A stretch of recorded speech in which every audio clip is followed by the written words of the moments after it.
It is very nice. शाबाश। आगे बढ़ेंगे। आज हम फोर्स और मास और एक्सेलरेशन के कॉन्सेप्ट को क्वेश्चंस के रूप में स्ट्रेंथन करेंगे। यानी जो भी हमने लर्निंग पॉइंट सीखे हैं उनको आज हम क्वेश्चंस के रूप में स्ट्रेंथन करेंगे। रेडी? पर न्यूमेरिकल या वर्कशीट्स करने से पहले, ग्राफिकल स्टडी करने से पहले टीचर आपको एक फार्मूला चार्ट बना के देंगे। इसलिए आप क्लास के डोर से बाहर ना देखते हुए बोर्ड पर देखो, और कोई भी बच्चा क्लास में रोमिंग ना करे प्लीज। ऊपर हेडिंग लिखो बेटे, हेडिंग लिखो सभी बच्चे। Basics to solve numericals, basics to solve numericals.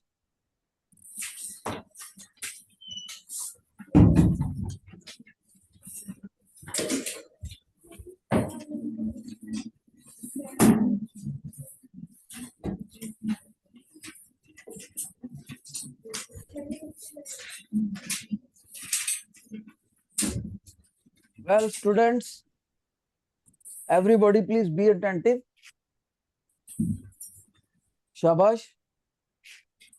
तो हम फोर्स एंड मोशन, इसको हम स्टडी करेंगे आज बेटे in the form of what? Numericals, numerical problems and graphical study. ये हमारा टारगेट है, graphical study of motion. Topic का नाम ये है और हमारा फोकस्ड एरिया ये है। तो हमारा सबसे पहले टीचर बनाने लगा है अपने प्यारे प्यारे बच्चों के लिए बेसिक्स, जिसके बिना गुजारा नहीं है। नंबर वन, नंबर वन सुनोगे बेटे, योर अटेंशन। मान लीजिए एक बॉडी यहां पर है, उसके ऊपर फोर्स लगाया हमने। तो फोर्स लगाने से पहले उसकी वेलोसिटी थी u। यानी बच्चा बोलता सर पहले भी बॉडी चल रही थी। यस, ऐसे समझ लो फुटबॉल ऐसे जा रही है पहले ही और किसी बच्चे ने पीछे से किक लगा दिया, तो पहले ही वेलोसिटी बॉडी की u थी, फिर फोर्स लगा दिया। फोर्स लगाने से उसका वेलोसिटी हो गया v। सबसे पहले तो हमें इनकी टर्मिनोलॉजी पता होनी चाहिए। v और u का नाम क्या होता है? कोई बच्चा बता सकता है what are the both names of u? U को हम साइंटिफिकली क्या बोलते हैं? दो नाम होते हैं इसके। Very good. Initial velocity, initial मैंने शुरुआती होता है, या फिर स्टार्टिंग वेलोसिटी। ओके, अब देखते हैं। मेरा ये क्वेश्चन नेक्स्ट वाला ओनली बॉयज से है। वी के भी दो नाम होते हैं बेटे। What are the both names of v? Only for boys.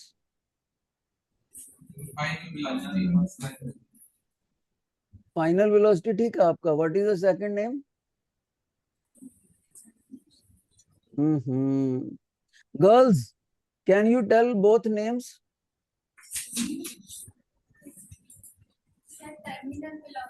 Beautiful beautiful, ये बच्चे को शाबाश देनी पड़ेगी। इसका एक नाम है टर्मिनल वेलोसिटी, दूसरा नाम है बेटे फाइनल वेलोसिटी। ओके, मान लीजिए जब इनिशियल वेलोसिटी u थी उस वक्त टाइम मोमेंट 0 था, और जब फाइनल वेलोसिटी हो गया उस वक्त टाइम मोमेंट t हो गया। तो मैं अपने बच्चों से पूछूं बेटे चेंज इन वेलोसिटी कितना आया? सर माइनस कर दो। बेटे कितना टाइम कंज्यूम हो गया? सर दोनों टाइम मोमेंट्स को माइनस कर दो। बेटे चेंज इन वेलोसिटी को चेंज अपॉन टाइम से डिवाइड करें, व्हाट विल हैपन?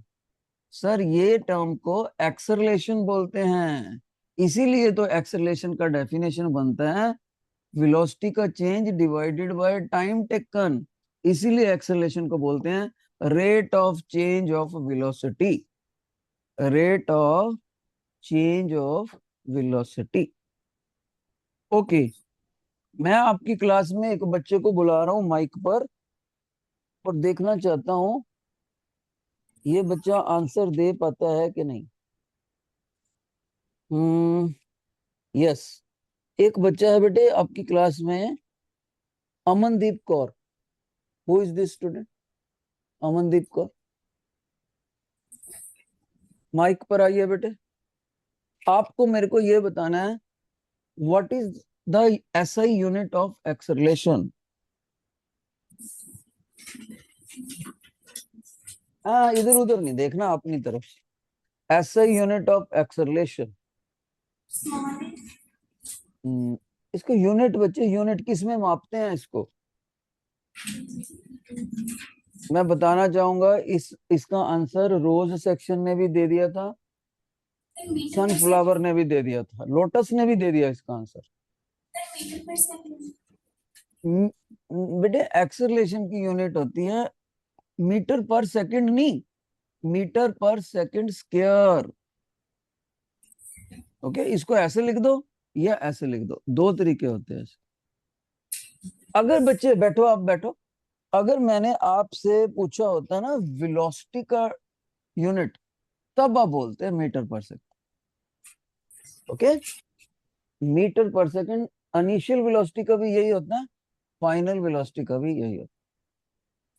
और एक चीज देखो, इसी फार्मूले में एक और इंपॉर्टेंट चीज दिखाता हूं मैं आपको। कुछ ऑथर्स कहते हैं इसको ऐसे मत लिखो, और तरीके से लिखो। हमने कहा कैसे?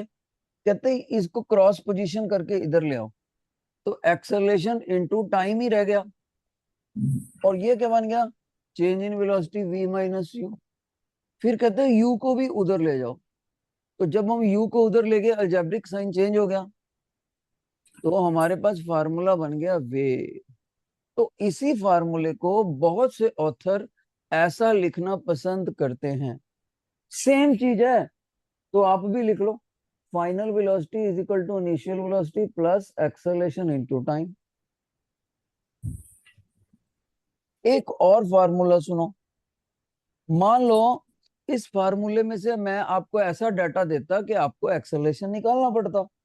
मान लो आपने एक्सेलरेशन निकाल लिया, इस एक्सेलरेशन को आप इस फार्मूले में पुट कर दो, मास इनटू एक्सेलरेशन, तो आपका फोर्स निकल जाएगा, फोर्स निकल जाएगा।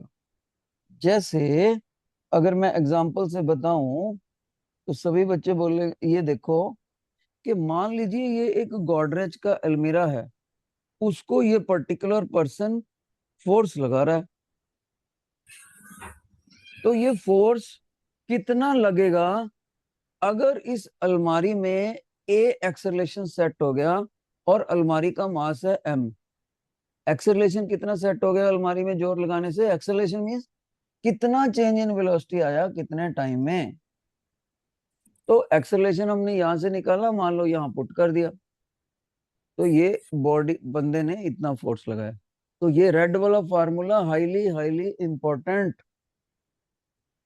ओके, और ध्यान से देखना इधर, अगर मैं यहां से अपने बच्चों से एक्सेलरेशन पूछूं, तो बोलेंगे sir force divided by mass, force divided by mass. इसका इस ये क्यों बता रहा है टीचर? उसी फार्मूले को घुमा के क्यों बता रहा है? इसलिए बता रहा है कि अगर आप ए और एफ को देखो, तो दोनों न्यूमरेटर साइड पर है, तो एफ के बढ़ने से एक्सेलरेशन बढ़ेगा, एफ के बढ़ने से एक्सेलरेशन बढ़ेगा, दोनों में ग्राफ जो होएगा वो लीनियरली राइजिंग स्ट्रेट लाइन आएगा। मान लो मैं इन दोनों में ग्राफ ड्रा करूं, तो इन जब दो चीजें डायरेक्टली प्रोपोर्शनल होती हैं, तो एफ के बढ़ने से ए बढ़ेगा, तो दोनों तो ग्राफ होता है ऐसा, linearly rising straight line graph. Note कर लो। लेकिन अगर ए और एम को देखें, तो सभी बच्चे बोलेंगे सर एम तो डिवाइड कर रहा है। तो बेसिक नॉलेज ऑफ मैथमेटिक्स ये कह रही है, अगर मास डाउन आएगा तभी एक्सेलरेशन बढ़ेगा। इसका मतलब एक चीज के कम होने से दूसरा बढ़ रहा है, तो ये इनवर्सली प्रोपोर्शनल होता है। जब भी इनवर्सली प्रोपोर्शनल का ग्राफ आए, ध्यान से सुनना, एक के कम होने से दूसरा बढ़े, इनवर्सली प्रोपोर्शनल का जो ग्राफ होता है बेटे, हमेशा याद रखना, वो ऐसे जैसे धूप में बैठ के हम सन बात करते हैं, सन बात के ऊपर जो रेस्ट चेयर होती है ना, वैसा ग्राफ होता है। सन बात करते हैं स्विमिंग पूल की साइड पर बैठ के, है ना, नहाने के बाद, तो ये रेस्ट चेयर की तरह ग्राफ होता है। ऐसे रेस्ट चेयर की तरह जब ग्राफ हो जाए, इसके नाम को याद रखना है, रेक्टेंगुलर हाइपरबोला। रेक्टेंगुलर हाइपरबोला इसका ग्राफ का नाम होता है, याद रखना है। पहले वाले ग्राफ का क्या नाम लिखा था इसका, लिख लो सभी बच्चे, linearly rising straight line graph. Linearly rising straight line graph.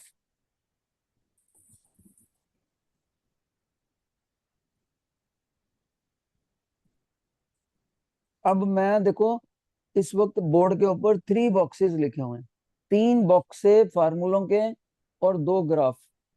Check करो आपने आपको, क्या ये याद हो गया आपको? 3 बॉक्सेस, 2 ग्राफ। आगे बढ़ रहे हैं। एक ये फार्मूला भी याद रखना है, S is equal to ut plus half at square. S का मतलब होता है एक बॉडी यहां से यहां पर पहुंच गई है, इनिशियल पोजीशन से फाइनल पोजीशन में। मान लो उसके जाने का रास्ता ये था, जाने का रास्ता कोई भी हो, लेकिन डिस्प्लेसमेंट जो होता है ना एस, वो इनिशियल से फाइनल पोजीशन पे स्ट्रेट लाइन गैप होता है। This is your S.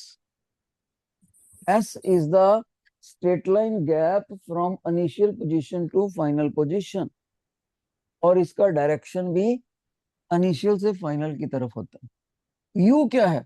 You क्या है? स्टार्टिंग वेलोसिटी, जब बॉडी इनिशियल पोजीशन से चली थी उस वक्त कितनी वेलोसिटी है, और चलते चलते वो तेज होगी, कितने एक्सेलरेशन से तेज होगी?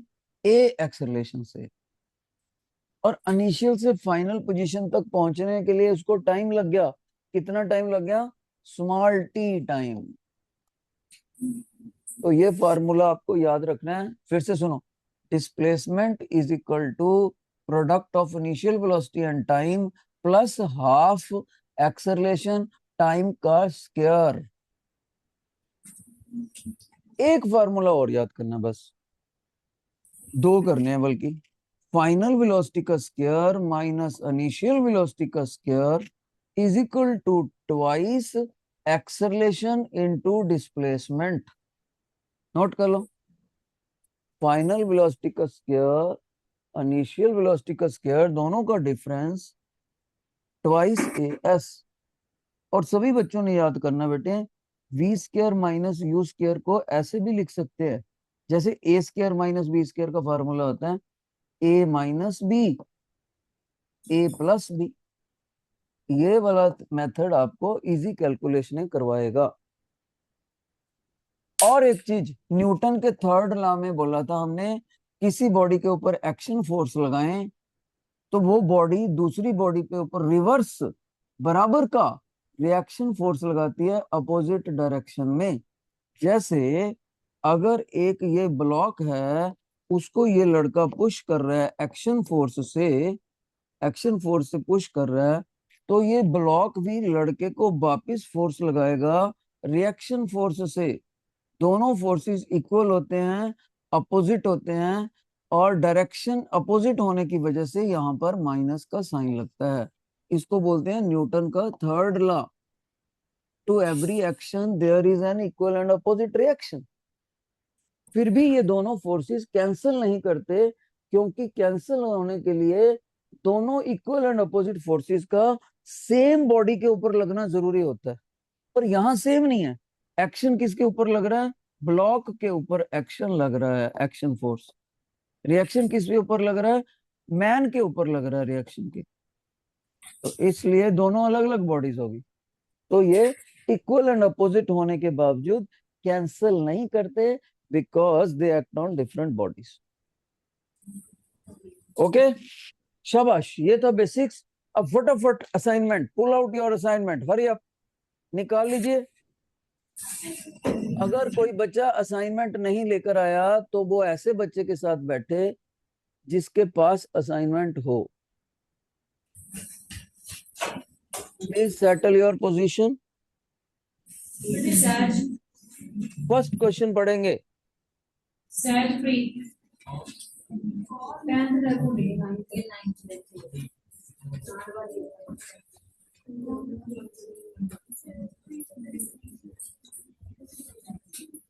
क्वेश्चन नंबर फर्स्ट का first part, first part, the force acting on 3 kg object from the graph number A.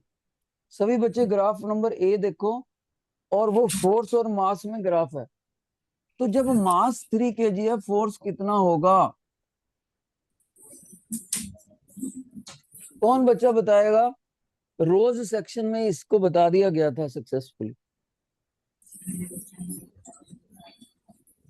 Please anybody come on the mike, daring enough. अगर मास 3 kg हो तो ग्राफ क्या कहता है, फोर्स कितना होगा? एनीबॉडी? कितना? अच्छा, जितना इसका आंसर है उतनी फिंगर्स खड़ी करो एक बार, उतनी फिंगर्स। बहुत अच्छे, शाबाश शाबाश। तो आपने देखा सर, आपका अगर ये ग्राफ है ना, तो आपने देखा सर, अगर आपका 3 kg है ना, 1 2 3, तो 3 से आपने परपेंडिकुलर कट करा 3 kg से, फिर आपने इधर गए तो आप देखो यहाँ 6 पे कट है। तो वैसे भी इस पॉइंट के ऊपर आप देखो, ऐसे जाके ग्राफ करा, तो इस पॉइंट को लिखना चाहिए 3,6। बहुत अच्छे। फर्स्ट क्वेश्चन में आपने सही आंसर बताया, force is 6 Newton. First question का सेकंड पार्ट देखो बेटे, second part, what is the answer?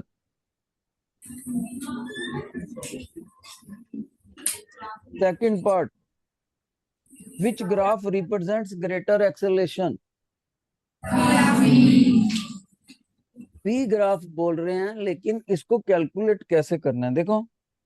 अगर आप ए ग्राफ देखो, ए ग्राफ के लिए एक्सेलरेशन होएगा फोर्स अपॉन मास। अगर ए ग्राफ का डाटा यूज करें, फोर्स कौन सा? 6, मास कौन सा? 3। एक बच्चा मेरे को कहता सर, आप उल्टा क्यों नहीं ले लेते? मैंने कहा आप ग्राफ पेपर याद करो छोटी क्लासों के। तो आप अगर एक्स और वाई करते थे, अगर किसी पॉइंट के कोऑर्डिनेट पी है तो पहले एक्स लिखते थे, बाद में वर्टिकल एक्सिस वाला वाई लिखते थे। तो पहले अगर 3 लिखा हुआ है तो हॉरिजॉन्टल एक्सिस पे मास है, और बाद में वर्टिकल एक्सिस पे 6 है।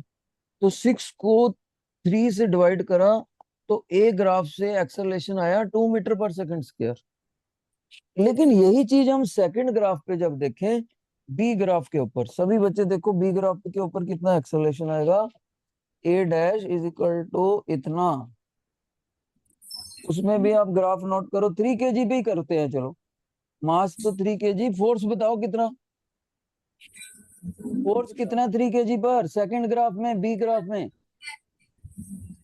तो एक दो बच्चे सही बोल रहे हैं, 12। तो 3 से कट करो, 4 आ गया बेटे, 4। तो बी बॉडी का एक्सेलरेशन तो ए से ज्यादा ही नहीं बल्कि डबल हो गया। तो आसानी से आप कह सकते हो कि बी बॉडी का एक्सेलरेशन ज्यादा है। थर्ड क्वेश्चन के लिए मैं माइक पर एक बच्चे को बुलाना चाहता हूँ। थर्ड क्वेश्चन के लिए यहाँ पर एक बच्चा है हमारा, Arshveer Kaur. Who is this? Arshveer Kaur, mike पर आ जाओ बेटा, और कॉन्फिडेंटली फर्स्ट का थर्ड क्वेश्चन पढ़ो और आंसर बताओ। क्वेश्चन 1 का third part, mass is doubled, acceleration वही रखा, फोर्स पे क्या इम्पैक्ट आएगा? Mass is doubled, acceleration same, force पे क्या इम्पैक्ट आएगा? ज्यादा बेटे, ज्यादा या कम में नहीं बताना, आप बताओ। फोर्स 5 गुना हो जाएगा, 10 गुना हो जाएगा, ऐसे बताओ। हम्म। ओहो, ये तो इजी क्वेश्चन था, और मेरे को तो बोला कि देखो आपका नाम इन्होंने ना ब्रिलियंट स्टूडेंट में लिखा हुआ है इन्होंने भाई, या तो इन्होंने नाम गलती से लिख दिया, या फिर कंफ्यूज हो गए आप। फिर से पढ़ो, धीरे धीरे पढ़ो, नॉट टेक इट, प्रेशर नहीं लेना, धीरे धीरे पढ़ो। How does the force acting on the object change if mass is doubled while acceleration remains constant?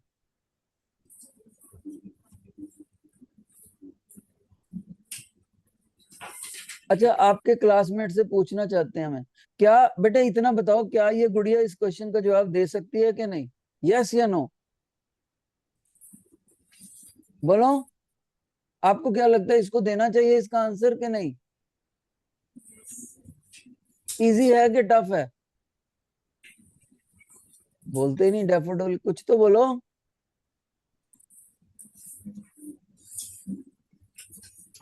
अरे वाह बेटे, अब देखो मैं इसको करूंगा तो आपको पहले खड़ के देखो, फिर आप अपने आप को बोलोगे, ओ ऐसे बोलोगे।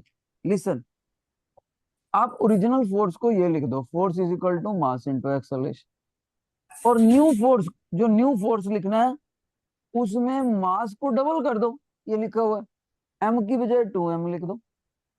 एक्सेलरेशन को सेम रख दो, ए लिख दी। तो इसमें 2 आगे आ गया, 2ma। लेकिन एम ए खुद क्या है? पुराना फोर्स है, इसको यहां रख दो, एम ए की वैल्यू, एम ए की वैल्यू रख सकते हो ना। तो न्यू फोर्स कितना आ गया?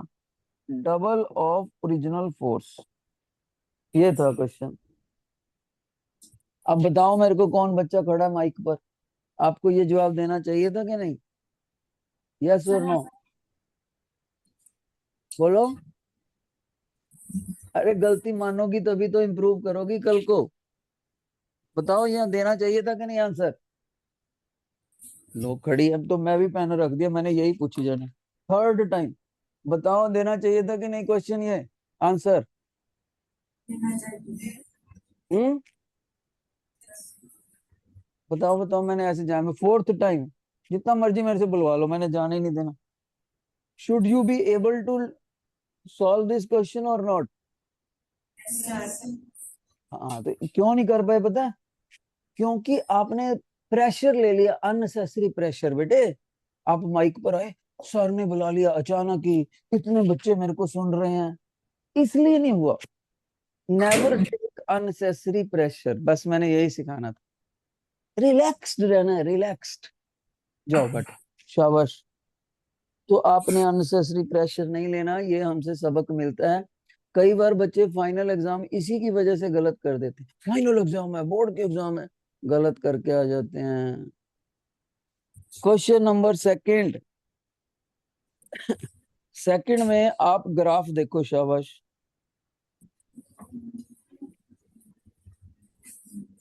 क्वेश्चन नंबर सेकंड बेटे,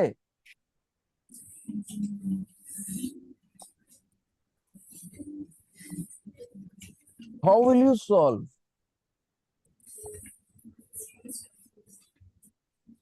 सेकंड क्वेश्चन क्या कह रहा है? What is the statement? Calculate the mass of the object from the graph. Graph से आपने मास कैलकुलेट करना है। Can you tell in which parameters the graph is given? तो नहीं बोलते, माइक पे बुलाऊंगा फिर मैं। अगर नहीं बोलोगे तो माइक पे आना पड़ेगा इंडिविजुअली। मैं फिर से पूछता हूँ, can you tell me the parameters into which the graph is given for second question? भाई ग्राफ किसमें दे रखा है? तो आपको बोलना चाहिए, पहले वर्टिकल वाला बोला करो, फोर्स एंड एक्सेलरेशन। पूरे वर्ड में यही कन्वेंशन है, वर्टिकल वाला नाम पहले बोलना है। फोर्स एंड एक्सेलरेशन में ग्राफ दे रखा है। What is the nature of the graph? Can anybody tell me what is the nature of the graph? बहुत अच्छे, linearly rising straight line graph. अब इस ग्राफ में आपको मास बताना है बॉडी का। मास का क्या फार्मूला क्या बनना चाहिए मास का? What is the formula of mass in terms of force and acceleration, इनकी टर्म्स में? सही बताया, सही बताया बेटे। आपने बोला सर देखो स्टैंडर्ड फार्मूला ये था ना, mass force is equal to mass into acceleration. यहां से आप मास हमसे पूछ रहे हो, तो एक्सेलरेशन डिवाइड करेगा फोर्स को जाके। तो mass is equal to force upon acceleration. तो क्या हमारे पास ये दोनों पैरामीटर ग्राफ से पता लग सकते हैं? किसी भी एक पॉइंट के उठाओ और डिवाइड कर दो। What should be the answer of the mass? Hmm फिर बेटा यूनिट तो बोला करो। एक भी बच्चे ने नहीं बोला 2 किलोग्राम, एक ने भी। टू ऐसे बोलते हैं। मेरे को क्या पता टू कौन सा, TWO2 वाला है या TOO2 वाला बोल रहे हो, या सिंपल TO2 बोल रहे हो। 2 किलोग्राम तो बोलो साथ में, ये क्या बात हुई? तो एक बच्चे ने देखा सर, आप नोट करो, यहाँ पर एक पॉइंट है 3,6। मैंने कहा यस नोटेड। सर इसमें आप देखो फ्रंट पे 3 लिखा हुआ है, और एक्स एक्सिस वाले पॉइंट को पहले बताते हैं और अब्सिस्सा को, और वर्टिकल वाला ऑर्डिनेट होता है वो बाद में। तो अगर आप इधर ड्रा करो, मतलब ये 3 है आपका एक्सेलेरेशन, और 6 न्यूटन आपका फोर्स है। सेकंड पॉइंट, तो फोर्स को लिख दिया 6 न्यूटन, और एक्सेलरेशन को लिख दिया 3 metre per second square. Unit साथ में बोलने हैं बच्चे। कट करा तो मास इज इक्वल टू 2 नहीं आया, 2 किलोग्राम आया। ऐसे निकालते हैं बेटे। अब क्वेश्चन नंबर 3 का चलते हैं। 3 का एक और ग्राफ दे रखा है 3 क्वेश्चन में नीचे। कौन बच्चा बताएगा 3 में जो ग्राफ दे रखा है वो कौन से पैरामीटर्स में है? एक एक्सेलरेशन का वेरिएबल है, एक मास का वेरिएबल है, दोनों में एक्सेलरेशन मास ग्राफ। कौन बच्चा इस ग्राफ की नेचर बताएगा? What is the nature? Hmm ऐसे ग्राफ की शक्ल को, जो इस तरह की शक्ल का ग्राफ होता है, उसको क्या नाम दिया जाता है? Rectangular hyperbola. बहुत अच्छे बेटे। हाँ, थोड़ा सा देर से बताते हो। Rectangular hyperbola graph always matches the shape of the rest chair, sun bath chair. इसके ऊपर बंदा रिलैक्स करता है बड़ा अच्छा बैठ के ना। इसका नाम होता है रेक्टेंगुलर हाइपरबोला। बहुत अच्छे। अब इस क्वेश्चन में आपको वो पूछ रहा है कि 2 kg बॉडी है, मास कितना? 2 kg। इसका एक्सेलरेशन बताओ आप। How will you calculate? Graph से कैसे बताओगे एक्सेलरेशन?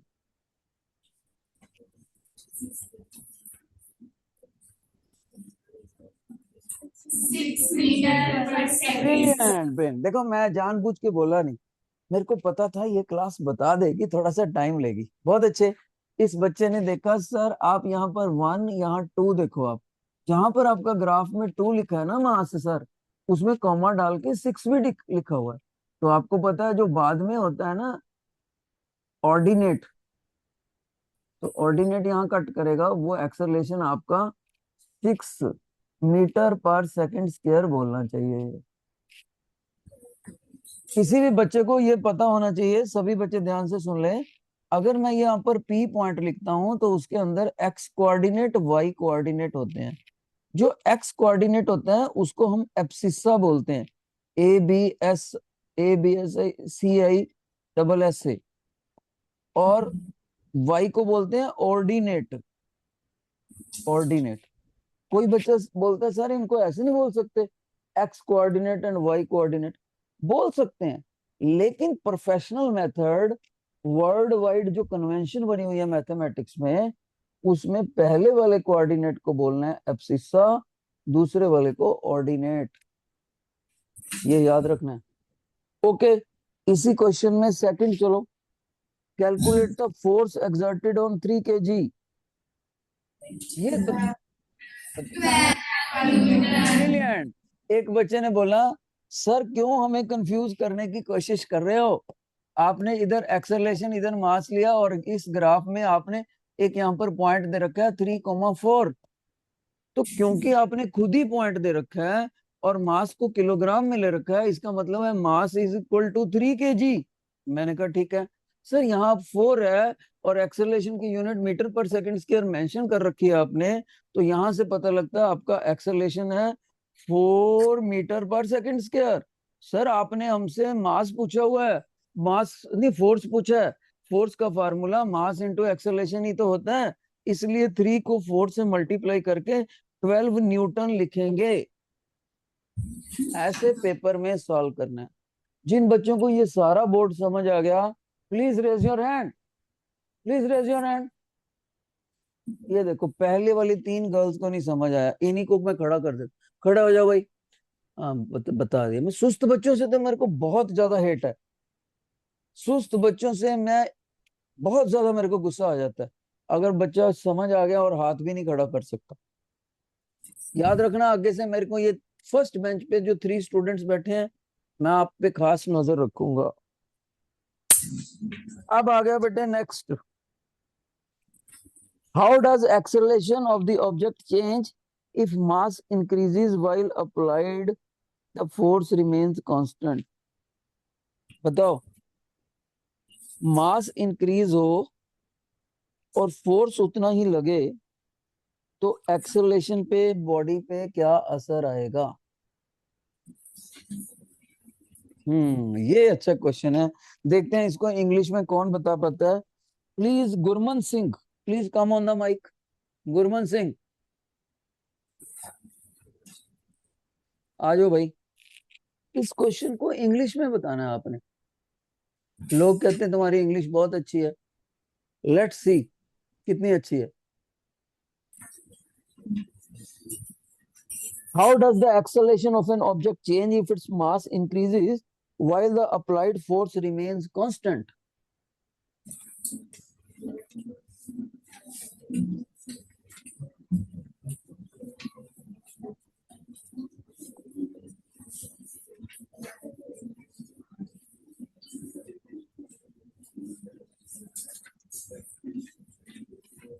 नहीं बताना चाहिए था बेटे, बताना चाहिए। देखो ऐसे ही तो लिखा है टीचर ने।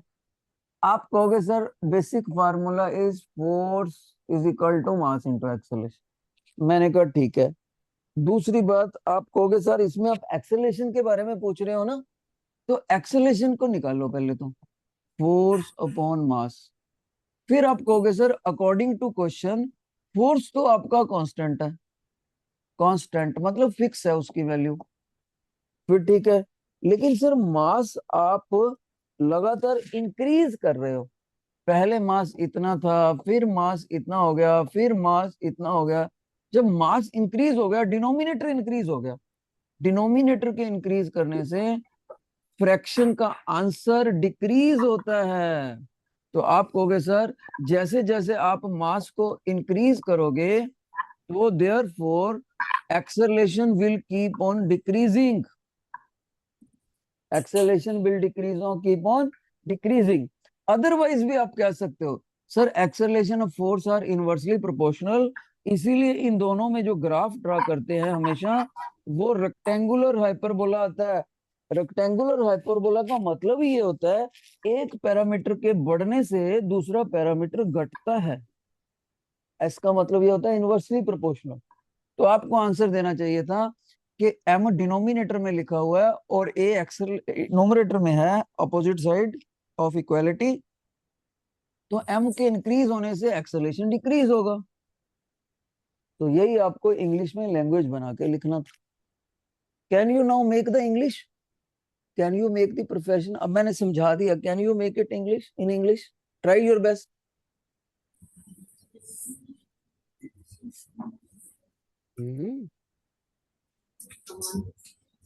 बेटे बनाओ ना, आप कॉन्फिडेंस रखो अपने ऊपर। कैसे इंग्लिश में कैसे लिखोगे इसको? अच्छा ये बताओ समझ आ गया आपको? समझ आ गया? Raise your hand. जो टीचर ने यहाँ पर बताया आपको समझ आ गया?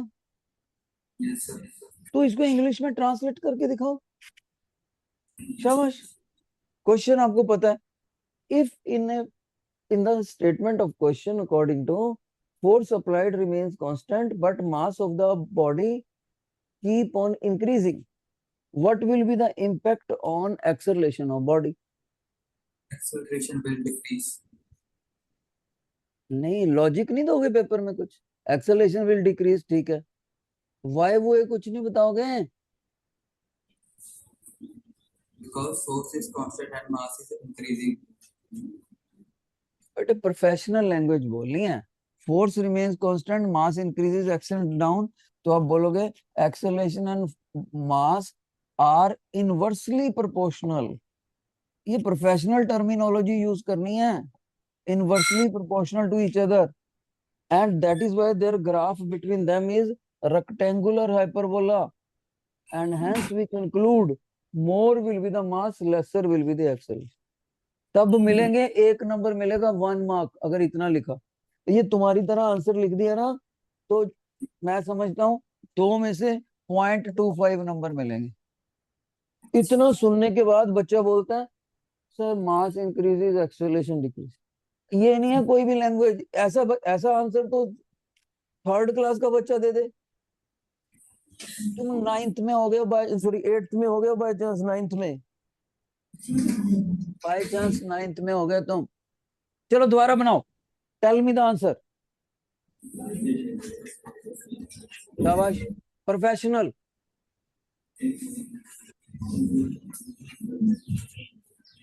बोलना पड़ेगा, जितना मर्जी टाइम वेस्ट करते रहो, बोलना पड़ेगा, आपको जा नहीं सकते बिना बोल। Professional language. M is inversely proportional to A.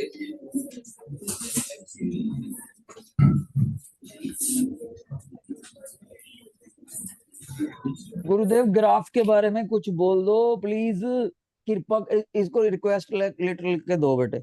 आप आगे से आंसर में ग्राफ के बारे में कुछ बोलो, टीचर ने समझाया, उस ग्राफ की नेचर बताओ।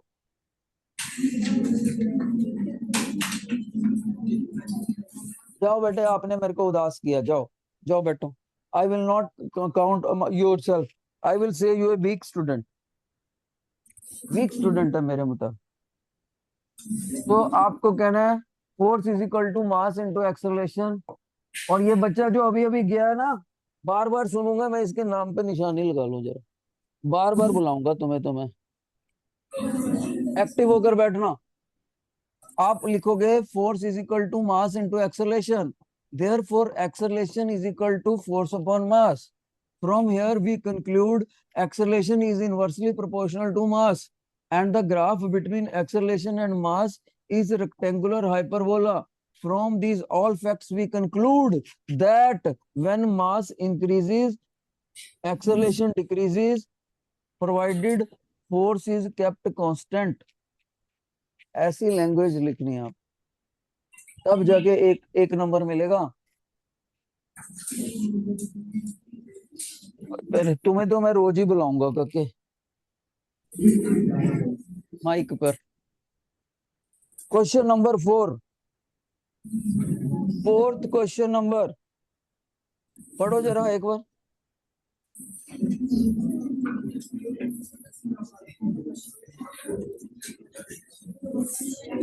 क्वेश्चन नंबर 4,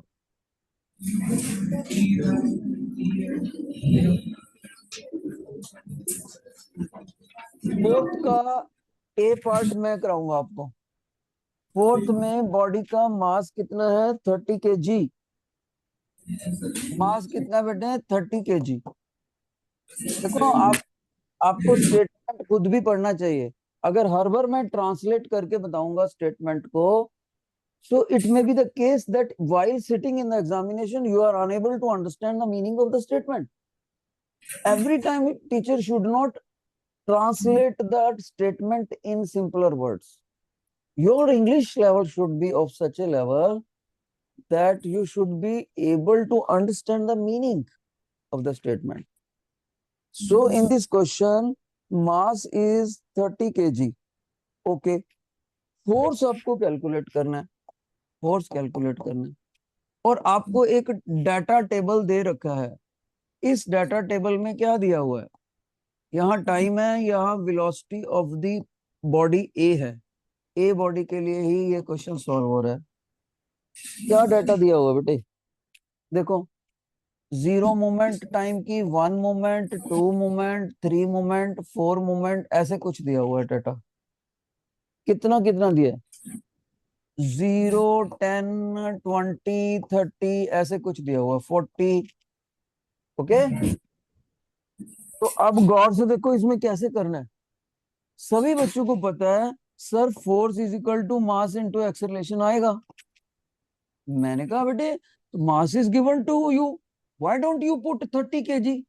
सर मास तो हम कर देंगे 30 kg, लेकिन एक्सेलरेशन तो दिया नहीं है। Then teacher says just remember what was the definition of acceleration. Sir acceleration was change in velocity upon time taken. Put the data. Sir final velocity कौन सी लें? बेटे कोई भी ले लो, जैसे ये ले लो फाइनल वेलोसिटी। फाइनल वेलोसिटी वाला केस कितना? 30 फाइनल वेलोसिटी। इनिशियल वेलोसिटी कितनी? 0। ओके, फाइनल टाइम कितना है? 30 के कॉरेस्पॉन्डिंग टाइम कितना है? 3 सेकेंड। और 0 वेलोसिटी के कॉरेस्पॉन्डिंग टाइम कितना है? 0। तो ऊपर क्या हो गया? ऊपर हो गया वेलोसिटी का डिफरेंस, नीचे हो गया टाइम का ड्यूरेशन। तो 30/3 आ गया बेटे 10 मीटर पर सेकेंड स्क्वायर। इस एक्सेलरेशन की वैल्यू को यहां रख दो, 30 into 10। How much is the answer? 3 Newton. देखो एक बार फिर से देख लो। टीचर ने बच्चा कहता है सर आपने ये 30 कैसे सिलेक्ट करा? कोई भी कर लो, चाहे 20 और 10 कर लो। 20 माइनस 10, 10 आ गया। 2 माइनस 1, 1 आ गया। चेंज इन वेलोसिटी करके आंसर फिर भी 10 आएगा। एक्सेलरेशन का आंसर 10 आएगा। कितने बच्चों को ये क्वेश्चन समझ आ गया? Raise your hand. वो बच्चा देखूं मैं जिससे मैं पूछना है रोज रोज। ओके, उसका भी हाथ कर। ओके, अब हम चलेंगे लास्ट, लास्ट में चलते हैं एकदम से। क्वेश्चन नंबर 10 देखो, 10 एकदम से लास्ट में चलते हैं टफ वाले क्वेश्चन पे। Question number 10, read please, read yourself.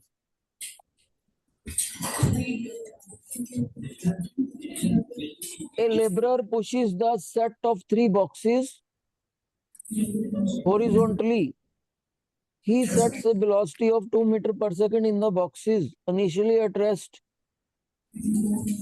Boxes while boxes move by 10 meter.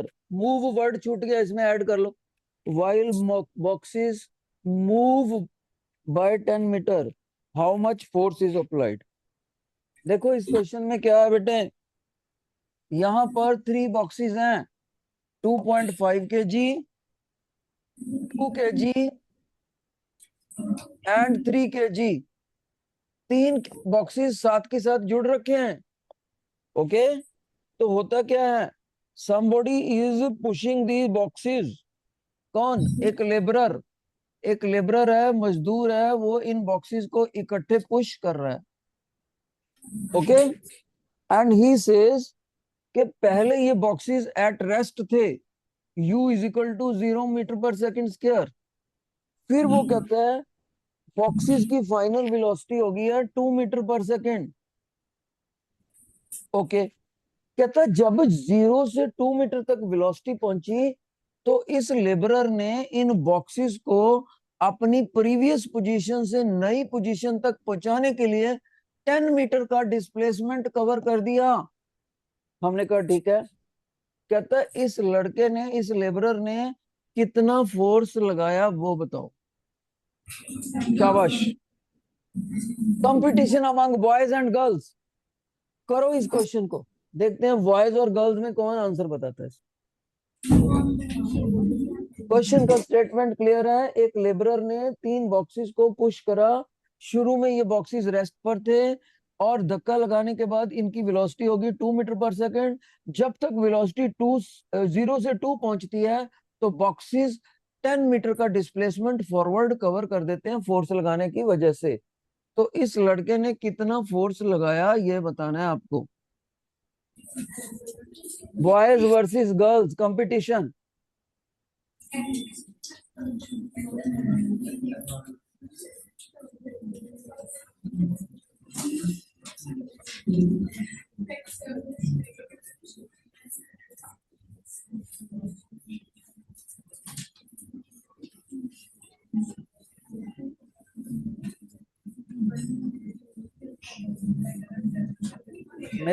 मेरे को तो लगता है गर्ल्स आएंगी, फर्स्ट आएंगी।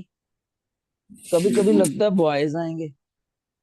जल्दी जल्दी देखते हैं हु सक्सीड्स फर्स्ट।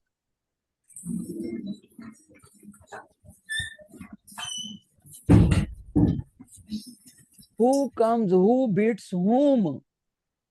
शाबाश। फोर्स का फार्मूला होता है total mass into acceleration. Total mass into acceleration. Vishwa Prince तुम आगे आ जाओ, इधर आ जाओ, दोनों आ जाओ खड़े होके। कम पास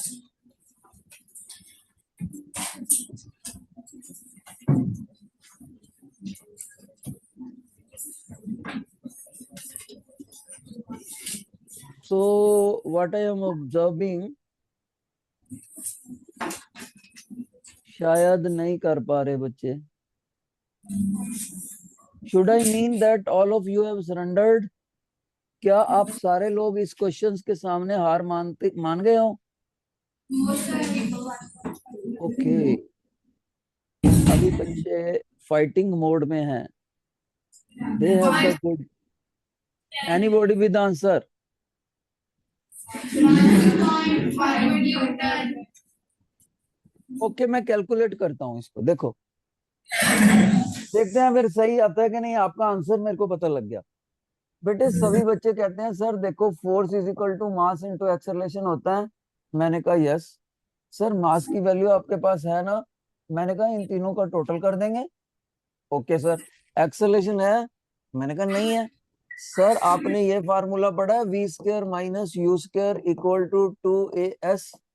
यहां से एक्सेलरेशन यहाँ पुट कर दो। I said okay.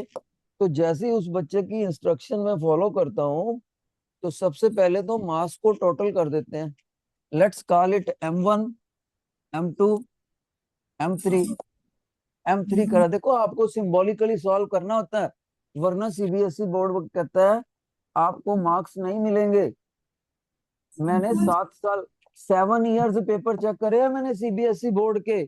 उसके बाद मैं बोल रहा हूँ कि वो कह रहे हैं बिना सिंबल के अगर कोई बच्चा डायरेक्ट सॉल्व करता है तो मार्क्स नहीं देने आपने। यहाँ से एक्सेलरेशन कितना आएगा? V square minus u square divided by 2s, उसको डिवाइड करेगा 2s।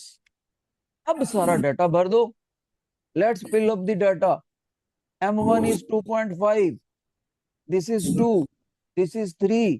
टोटल मास हो गया v square minus u square. V कितना है 2, 2 का स्क्वायर। यू कितना है बच्चे 0 का square divided by 2 into displacement 2। Displacement कितना 10 metre.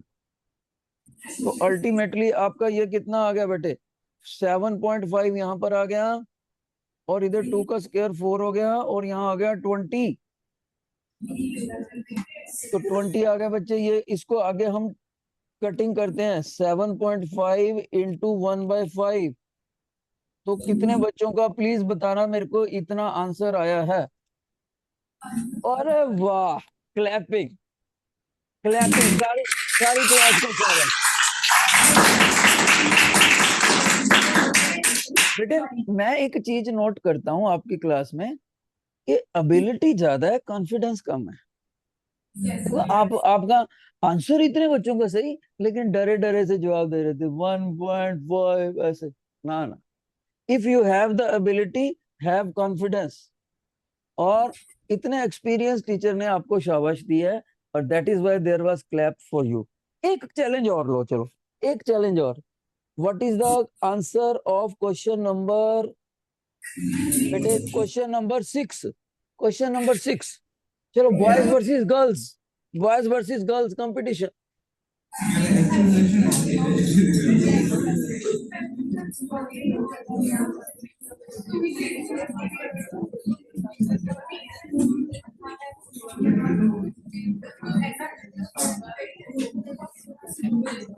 What is the answer?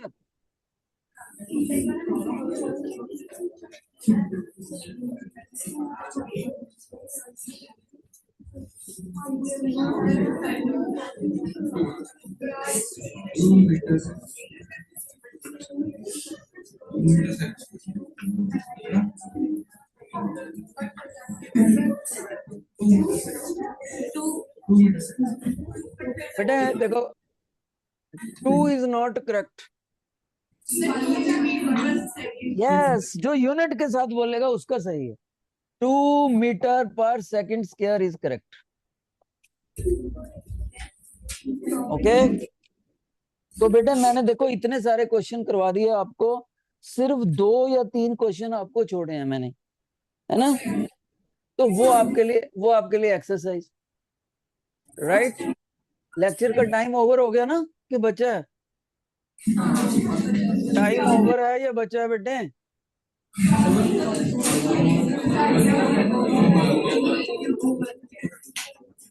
Time is over I think. तो सबसे आपको और मुझे जानते हो सबसे ज्यादा किसके लिए थैंकफुल होना चाहिए? जो टीचर इस वक्त क्लास में ड्यूटी दे रहे हैं डिसिप्लिन मेंटेन करने की. अगर वो टीचर ना होते तो हम नहीं पढ़ा पाते. Thank you for maintaining so good discipline in the class ma'am. हम बाकी स्कूलों में भी पढ़ाते हैं तो इतना बढ़िया डिसिप्लिन नहीं होता वहां पे. Only